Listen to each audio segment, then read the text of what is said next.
Hey everyone, it's time for Good Week Israel, where we'll give you ILTV's latest positive highlights. Get ready to smile because coming up, we'll show you around the street art scene in Tel Aviv. What's the difference between a fighter pilot and a soccer player? And there's a more comfortable way to watch movies nowadays, but we'll show you all about it. So yada, let's get started. We have some sweet news out of the Haifa Technion Institute of Technology. A team of students has just taken home the gold for creating synthetic honey. Unbelievable news coming to us from ILTV's Nittany Manson. Bee-free honey. That was the entry that hit the sweet spot for judges at MIT's iGEM competition this year. And the team that brought the idea forward was a group of students from Israel's Technion University in Haifa. The International Genetically Engineered Machine Competition, as it's called in full, has been running yearly since 2004 at the Massachusetts Institute of Technology, and this time it had over 300 teams participating from around the world. The contest judges synthetic biology, and the Technion team created the synthetic honey substance by using a bacteria called Bacillus subtilis, which after lab manipulation and reprogramming actually learned to produce honey on its own. This bacteria is most commonly found in the upper layers of soil, and some evidence shows that it can also exist inside the human gut. Honey is produced when a bee collects pollen and mixes it with an enzyme inside the bee belly. The students found a way to manipulate this bacteria to mimic that same process, all without one thing: the bee. And that means that the honey is totally vegan, which is just another plus, especially for Israel, which is a huge hub for people who don't eat animal products. This discovery could potentially be crucial to the honey industry, which has recently seen a global decline in the bee population. And while winning feels good, professors from the Technion say the intellectual property created during this project is equally as important. For those of you who have yet to visit Israel, I'll let you in on a little secret. Israelis have some of the curliest and most beautiful hair in the world. I got a sneak peek into the inner workings of a very famous international hair company that's based right here in Israel. Check this out. When you think of Israel, what comes to mind? I'd probably say stunning beaches, delicious food, and the crazy humidity. But what you probably didn't know is that in the land of milk and honey, another life-changing product is created. Most of the Moroccan Oil products are made here in Israel, and I got the chance to meet with the global brand ambassador and celebrity hairstylist, Antonio Calero. What interested me was why did they choose to bring the Moroccan tree oil to the Holy Land for production? I think you got such an amazing versatility of beauty over here and of hair. And having such an extreme weather conditions, if it works in Israel, it works everywhere in the world. And we got an amazing mix of cultures over here. So we have everything, from darker, very curly South African type of hair to very fine, thin. Whatever we see in the world, I think we have it in such a small country like Israel. As small of a country as we may be, we do have some of the most stunning women in the world with the curliest hair in the world. But like he said, if the Moroccan oil works here, it'll work anywhere. One of our ingredients that makes the product to be so unique is argan. And it's not just because we put argan into the hair, it's the way we formulate the product. It has to be very close to the source. So we fly in the product from Morocco, and it has to be close to Israel. Considering this is a globally used product seen in thousands of salons worldwide, how do people react when they hear that the Moroccan oil products are made here in the Holy Land? In the end, the world is becoming quite small.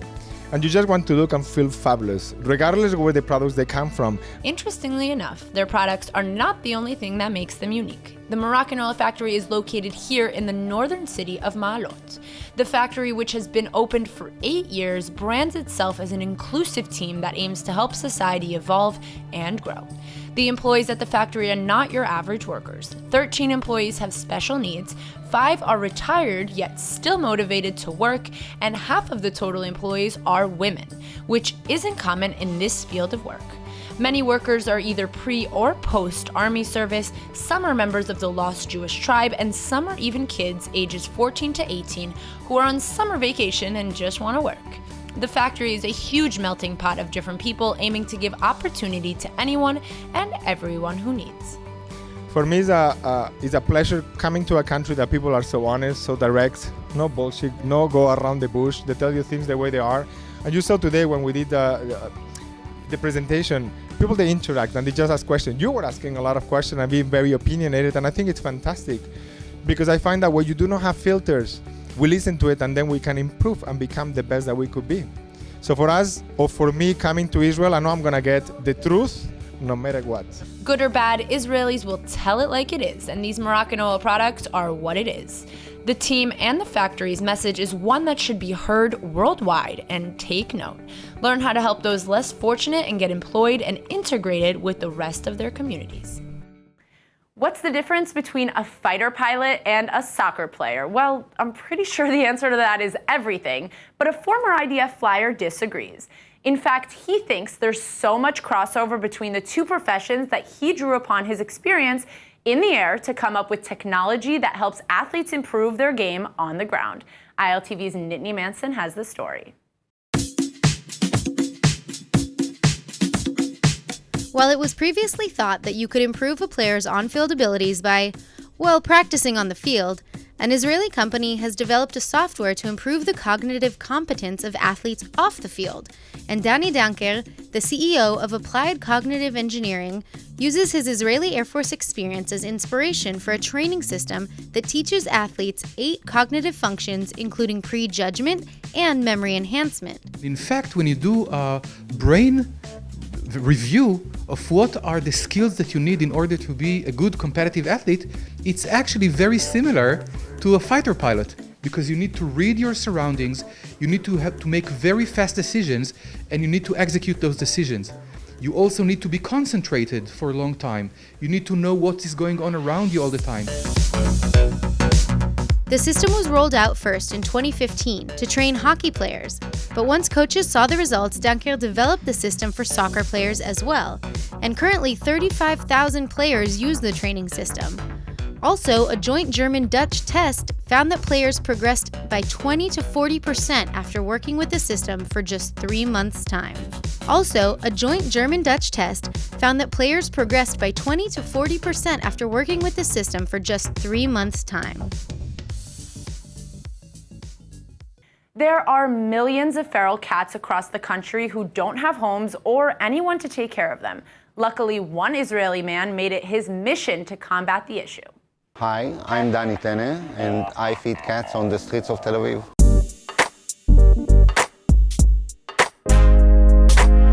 I once opened the door and a few cats standing there, and I simply had to feed them, and it escalated quickly. I'm feeding 12 to 15 cats at least. A lot of people don't really like us feeding cats. Sometimes there are neighbors complaining, and usually it comes down to this. I tell them if I'm not going to feed the cat, then I guess nobody else will. There are around 2 million cats living on the streets here in Israel, and if that number doesn't sound very high to you, think about this. There are 8.5 million people living here. In most Western countries, cats are cute and cuddly. But here in Israel, there are so many cats on the streets that people consider them street animals. Except for some special locals like Danny, who see feral cats as friends. I think I spent like 500 shekels per month for cat food. I have names for most of the cats, but usually I use numbers because I can't keep track of them. Many of them look alike, so we have Lulu 1, Lulu 2, Lulu 3, Fluffy Lulu. We have also Mitzi 1 through 7. We have Lindet. We have Vasily. So why are there so many cats in Israel? Well, it turns out that in the 1930s, the British brought cats to then Palestine to help deal with the rat epidemic. The cat population has been growing ever since, to the point that back in 2015, Israel's agriculture minister even proposed deporting all male or all female cats to a receptive third country. Let's just say his plan received a lot of backlash. But the Israeli government has taken some action, giving shelters $1.5 million back in 2013 to spay and neuter stray cats and dogs. Locals can tell which animals have been vaccinated and spayed by checking if their ears have been clipped. Still, millions of cats remain homeless, meaning that many depend on generous locals. There's the common notion that people that feed cats on the streets are crazy. Us cat feeding people, we are probably all crazy, but I mean crazy in a good way. I'm simply doing something good, feeding cats, yeah. So for those of you who have yet to visit Israel, I have absolutely no idea what you're waiting for. Go buy your ticket immediately. But Before you do, you should definitely make a list of things that are must-sees here in Israel so that you don't miss a single thing. Now, Tel Aviv is filled with tons of history, culture, and artwork, so I decided to team up with Alternative Tel Aviv Tours to get a one-on-one tour of the must-see street art of the city. When you're coming on an art tour with Alternative Tel Aviv, there's two things that you can count on for sure. The first is that the tour will start 100% on time, which is very unlike the Israeli scene here. And the second is that the tour guides hold the knowledge and professionalism to create the perfect art tour. So let's go take a look.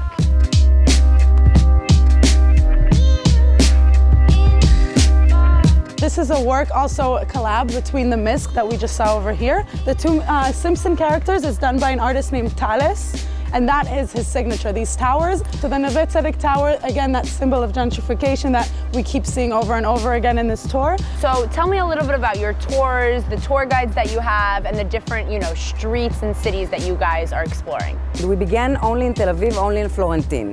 We moved to Kiryat HaMelacha, we have tours in Jaffa today, we have, of course, gallery tours in every city, we have in Haifa, we have in Jerusalem, and now, completely new, in Berlin, Germany. All of Alternative Tel Aviv's guides are professional tour guides and art historians. I think that is one that differentiates us from others practicing this field. So this one is obviously Alice in Wonderland, and she's holding a spray can that says "Spray Me." He takes naive stories, childish stories, and puts a little twist to them in every single one of his works.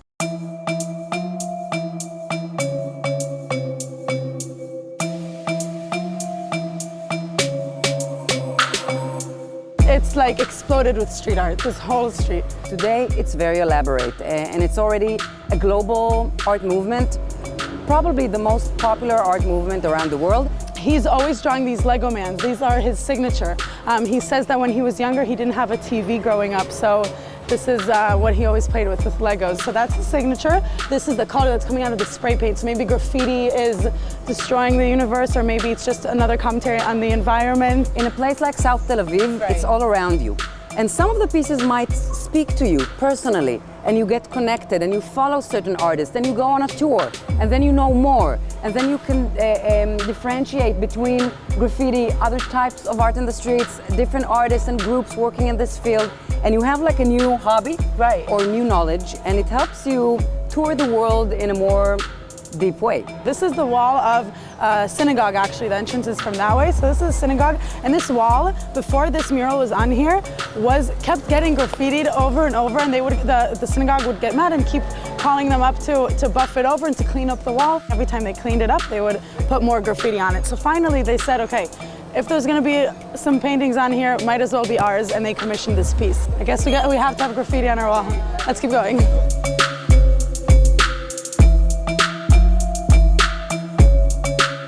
What about the street artists themselves? How do they feel about, these types of organized tours? Because like you said before, the artists feel like they have the freedom and the ability to paint and say whatever they want, and now we're making tours out of it. Are they cooperative? I can understand artists disapproving of guided tours. When I came this morning to meet you guys, I saw 5 groups, and it's kind of, it's beginning to, Florentine is becoming a tourist destination, and a lot of tours, and of course it kind of takes the magic out of it, but it is still important for us to talk with people about this. And some people, art history, it's not their education, and they do want to talk to a professional guide and an art historian about the history of street art.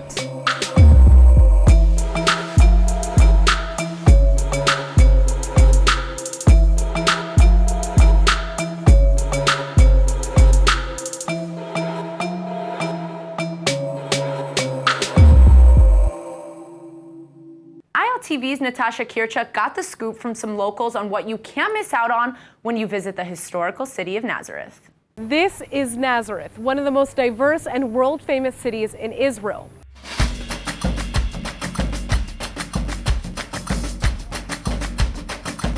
It's known as the childhood home of Jesus, the Arab capital of Israel, and it's home to the largest Arab Christian community in all of the country.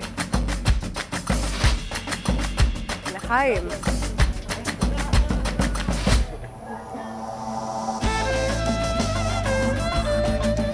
These are my friends Ahmed and Muhammad. אנחנו אחים, נולדנו וגדלנו בנצרת. And today they're going to show us how to experience Nazareth like real locals. Let's do this. رمضان كريم، كل عام وانتم بخير. Salam. عليكم. This is the home of Saif Eddin Zoabi, one of the first ever Arab Knesset members in Israel. Saif Eddin Zoabi הוא היה סבא שלכם ואבא שלך, נכון? את גדלת כל החיים שלך פה בבית הזה, ואת עדיין גרה פה. כן. ואתם באים לאכול. בימי חייו היה הבית תמיד מלא אורחים, הבית פתוח. כל יום את קמה כל בוקר שותה קפה, כן. וזה מה שאת רואה. כן. חיים טובים. Today, tourists can only visit his home in arranged groups where they're treated to a hearty local meal. But if you're lucky, you can try knocking on the door to see if the former mayor's daughter will let you in for a look, and the chance to travel back in time. זה הבית ב-1930. איפה שאנחנו יושבים עכשיו, היו מלא אנשים מאוד חשובים, נכון? שמעון פרס, גולדה מאיר, יצחק רבין. גולדה מאיר. יגאל אלון. יגאל אלון. סאדאת, אנואר סאדאת. Sadat. Basically everybody you wanted to know in the beginning of the state of Israel all together. This is one of the first passports in the state of Israel. History in your hands. Now, it's time for some coffee. למה זה? לרמדאן? זה לרמדאן, כן.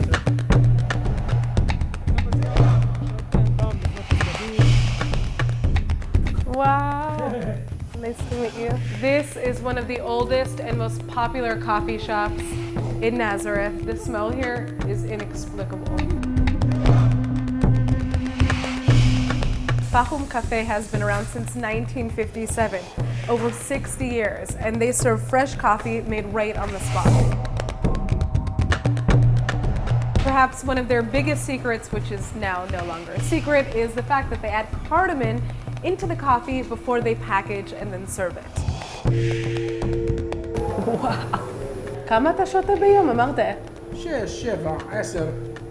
If I drink more than one of these, I am not going to bed tonight. This is the kind of break that you need in the middle of your day trip to Nazareth.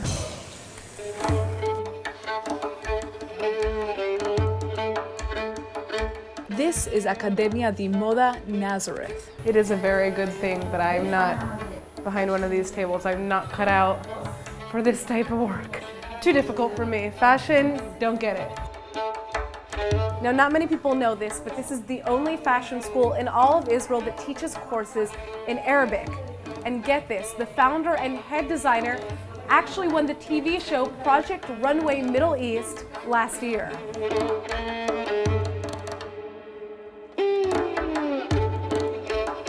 Just so you guys know, this isn't actually a tourist destination, but you can come here once a year to see a unique fashion show that's put on by the students and displays all of their incredible work. And there's a boutique next door where you can buy whatever you like. We're about to enter where all of the magic happens. טוב, נטשה, זה המקום הקלפי הכי טעים בארץ.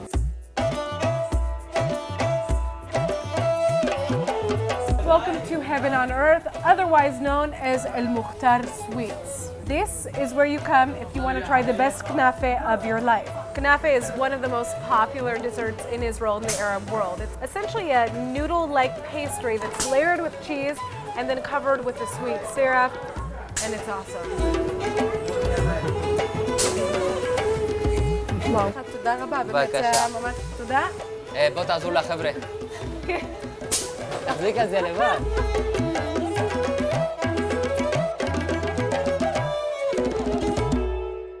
There is nothing like watching a good movie curled up on the couch with your friends and family. Well, what if I told you that there is a movie theater that you could do just that? Turns out it's right here in Israel.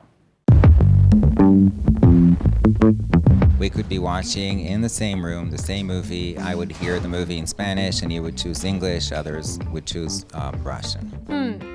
Did I just hear that correctly? Same movie, two different languages? Let's rewind for a moment.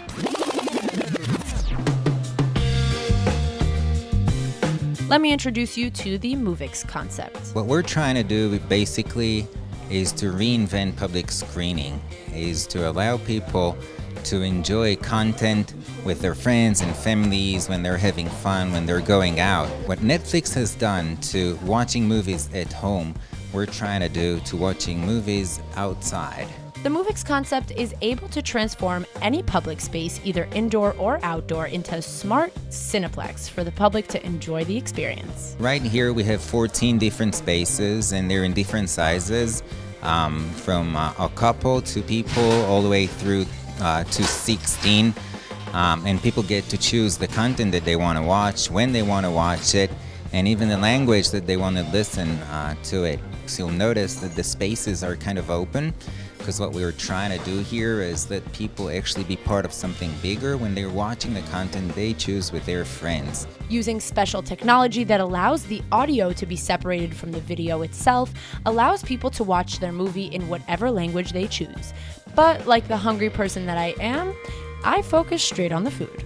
There are so many studies that are showing that people actually love to eat and drink while they're watching content, and that's what we've done here. We've got a kitchen and a bar here. Everything is cooked here and is fresh and warm, and is being served to your space. So when you're watching the movie, you could hit a button and ask for a waiter, or you could actually order directly from the app. So you feel like another glass of wine, you just hit a button and voila, it shows up in your space. Movix may just be here in the Holy Land for now, but don't worry your international minds for even a second, because they plan on going global. Our plan is to expand globally. From here in Tel Aviv, we plan to move to New York, Berlin, London, all the big cities, and eventually the entire world, and allow everybody around the globe to enjoy this type of the Movix experience. Yep, well, I'll just let that sink in for all of you. Now just plan your next trip to Tel Aviv, and you and all your friends can come get the Movix experience firsthand. Meanwhile, I'm gonna go watch a movie now.